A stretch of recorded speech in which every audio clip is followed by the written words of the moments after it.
There was a young girl, only 10 years old, bound by the chains of illness. This illness constrained her to her home, making her miss the adventurous times she would have outside with her dad. She would gaze out that window, watching the other kids play in the snow and have snowball fights, only without her. Her illness was incurable, and soon she was forced to live in a cold hospital with its bland walls. The sound of the piercing LED lights echoing down the hallways of misery and pain. She didn't get to spend the night with her family, but with a nurse looking over her. Soon, someone else would be looking over her.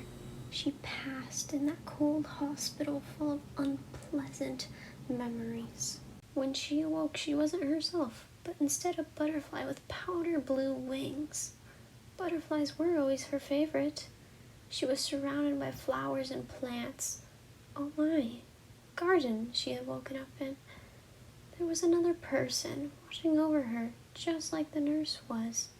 She frowned, thinking this was some joke, teasing her that she was ill. The person walked over to the petite butterfly. She was timid and coy.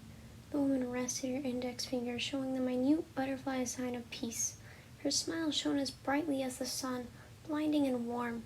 It was so calming. It reminded her of the smile that her mom gave her whenever she had crafted her mother something. She rested onto the woman's finger sitting there as she gazed up at this gorgeous woman.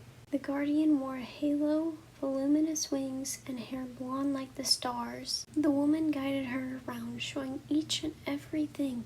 But when it was time for the guardian to leave, the butterfly couldn't help but want to stay with her. She didn't want to be alone again. The person respected her wishes, sitting down and looking at the sky that peeked out from the curtains made out of trees. Don't worry, little one. You'll never have to be alone again. I'll make sure of that. Once you grow to my height, I'll give you many friends to take care of, to explore with. I'll make up for all those years you spent alone, and you won't ever have to experience your past life again. She thought this was all a dream. She didn't know the truth. As she got older, it didn't take long for her to figure out she had passed all those years ago, and sure she did miss her family. Now she got regular visits from Cam, the woman she had met.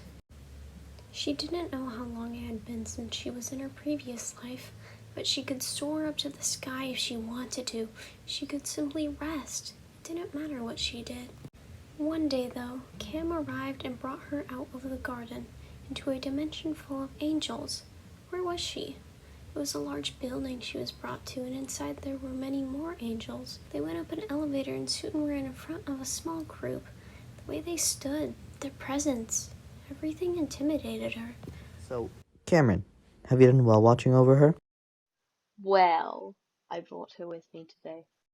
Aw, how adorable. Many thanks. Is she ready to join? Are you completely sure? I believe so. I believe she has had enough time to grow. Annie, how would you like to be part of our council to guide lost souls like you once were to joy and happiness?